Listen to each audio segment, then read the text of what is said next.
Kesuksesan itu sebenarnya sifatnya fana juga.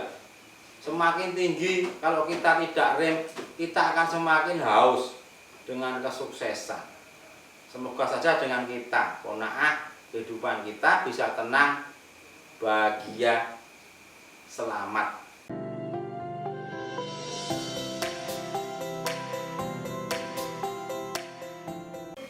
Assalamualaikum warahmatullahi wabarakatuh. Alhamdulillahirabbil alamin. Bersyukur kita kepada Allah Subhanahu wa taala dan sholawat kita kepada baginda Rasulullah dengan menyebut Allahumma sholli ala Sayyidina Muhammad wa ala ali Sayyidina Muhammad. Assalamualaikum ya Rasulullah. Alhamdulillah, jumpa lagi dengan saya Aneka dari Majelis Sabilul Muttaqin. Semoga kehadiran kami bisa bermanfaat untuk Anda semua dan semoga bisa berkah untuk kita semua. Amin. Jika saat ini Anda sedang punya masalah, ingin solusinya atau ingin bahagia, ingin tenang, ingin sukses, insya Allah Anda berada di channel yang tepat. Semoga kehadiran kami bisa membantu Anda. Dan pada saat ini saya ingin membahas tentang bagaimana sukses yang sesungguhnya, sukses yang tidak ada halangan. Karena sukses itu belum tentu sukses yang sesungguhnya. Banyak contoh kasus orang itu sudah sukses, sudah kaya, popularitasnya sudah tinggi, tetapi masih depresi juga, masih bunuh diri juga. Contohnya banyak artis yang bunuh diri, depresi. Itulah membuktikan bahwa kesuksesan itu harus benar-benar kesuksesan yang sesungguhnya. Jadi marilah dengan kita thalabul ilmi, maka kesuksesan yang sesungguhnya, yang sejati itu akan kita dapatkan.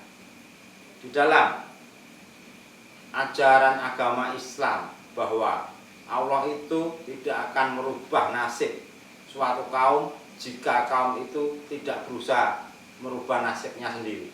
Intinya kita harus semangat berjuang untuk mengejar kesuksesan. Tetapi di satu sisi Allah Subhanahu wa taala juga mengajarkan bahwa kita harus qanaah. Jadi kita harus menerima apa yang telah diberikan Allah kepada kita.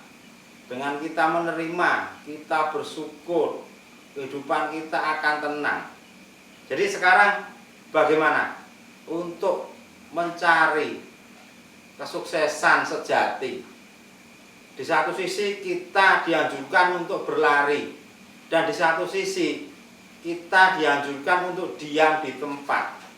Jadi solusinya yaitu untuk mempermudah dalam kita belajar.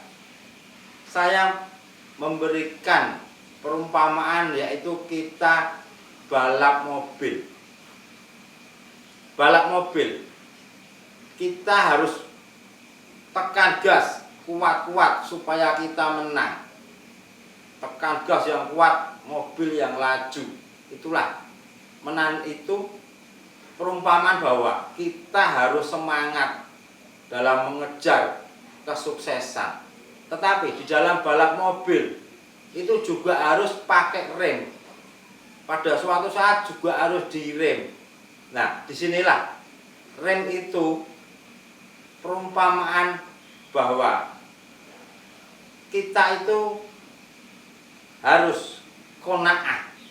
Rem itu fungsinya untuk menahan laju mobil supaya tidak kencang.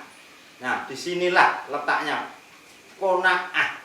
Qanaah itu seperti rem. Kita mengerem diri kita dengan qanaah. Jadi langkah yang harus kita lakukan yaitu kita harus semangat mengejar kesuksesan, dan di satu sisi kita juga harus istirahat dengan qanaah. Seandainya di dalam balapan mobil kita gas terus yang kencang, pasti akan bahaya. pasti akan kecelakaan, sulit dikontrol. Itulah, di dalam kehidupan pun juga begitu. Jika kita terlalu semangat, terlalu ambisi untuk mengejar kesuksesan, resikonya kita justru akan hancur. Kadang kita akan depresi karena tidak sesuai harapan. Yang kedua, mungkin kita terlalu berpikir terlalu keras untuk mengejar hal-hal yang lebih besar lagi, lebih besar lagi. Akhirnya yang terjadi apa? Tertekan, depresi. Itulah. Jadi saya menghimbau kepada diri saya sendiri dan Anda semua, marilah kita menggunakan ilmu-ilmunya Allah dengan sebaik-baiknya. Dengan kita semangat mengejar kesuksesan dan kita menggunakan ilmu qanaah, kita merasa cukup dengan pemberian Allah, itu dipakai bergantian seperti balap mobil tadi, antara gas dan rem dipakai bergantian. Insya Allah kehidupan kita akan semangat. Jika kita nanti sudah sukses, kita tidak terlalu mengejar kesuksesan lagi. Kita bisa qanaah. Kesuksesan bisa kita kejar pelan-pelan. Kesuksesan itu sebenarnya sifatnya fana juga. Semakin tinggi kalau kita tidak rem, kita akan semakin haus dengan kesuksesan. Semoga saja dengan kita qanaah, kehidupan kita bisa tenang, bahagia, selamat. Saya rasa materi ini cukup. Mohon maaf jika ada salah-salah kata dari kami karena kurangnya ilmu kami. Kami mohon maaf yang sebesar-besarnya. Akhirul kalam, wabillahi taufiq wa hidayah. Wassalamualaikum warahmatullahi wabarakatuh.